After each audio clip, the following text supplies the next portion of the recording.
come through. Since retiring from the public's eye, I had resigned myself to a life of solitude. Looks like I'm headed back into the media dimension.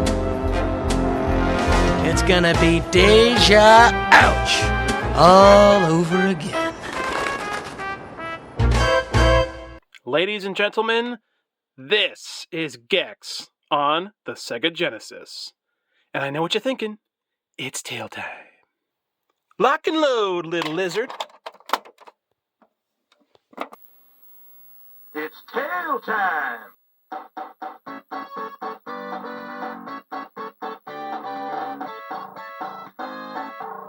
The GEX series has such a limited fan base that it's a miracle this thing even exists. As far as I can tell, from my knowledge, there really is no other GEX hack game that does exist. So this is also a double miracle. I'm a massive GEX the Gecko fan, and I'm really super excited for the new GEX Trilogy that's coming out, but they're taking like 10,000 years to tell us when it's coming out, and I don't understand that. Anyway, so this is GEX on the Sega Genesis.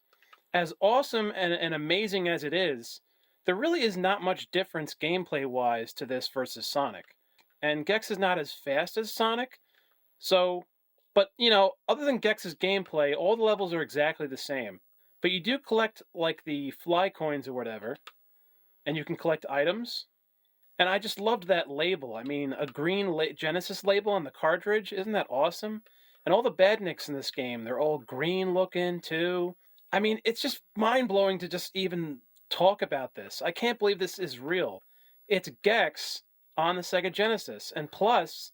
Us GEX fans have been wanting a GEX game for like 20 fucking years, and this is what we get. Technically, you could count this as another GEX game.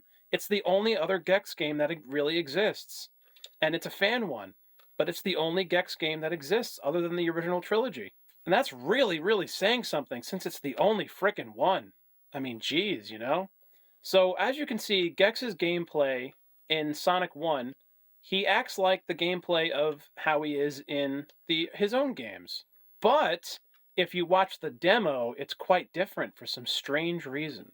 Here you got that amazing title screen, flips up his glasses, his shades, right? Total dude with attitude.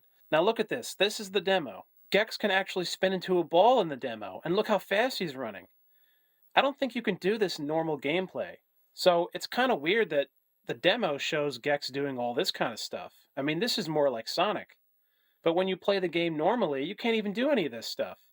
I mean, maybe you can. Maybe I haven't played this long enough, but I don't think you can. And I can't tell which one I prefer, really.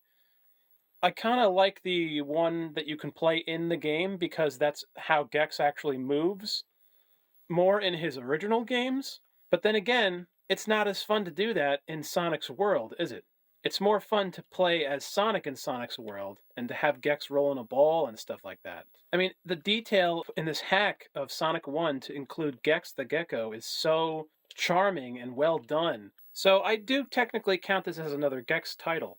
Even though you can kind of say it half counts because it's GEX in Sonic's game, you know. This isn't a totally new GEX experience. So it only half counts as a GEX title. I mean, everything down to the sprite is just amazing. Now, there is one other title that was a hack that included the horror level from Enter the Gecko into Smash Bros. 64. That's really amazing. And it's in the Smash remix, but other than that, there's just this. And then there's no other fan GEX games. I wish there was like way more than just this and that one for the Smash Brothers. But even that's just a level, you know? At least this is a whole game.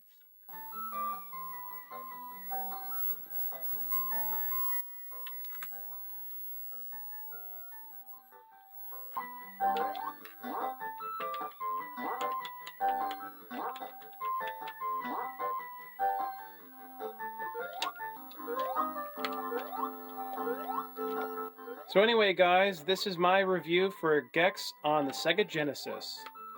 My name is SuperPat98, and thank you for watching. Let's hope the GEX Trilogy gets released this year, or maybe next year. Better not be in frickin' 3 years from now, god damn it. Because the Gecko is back. It better be.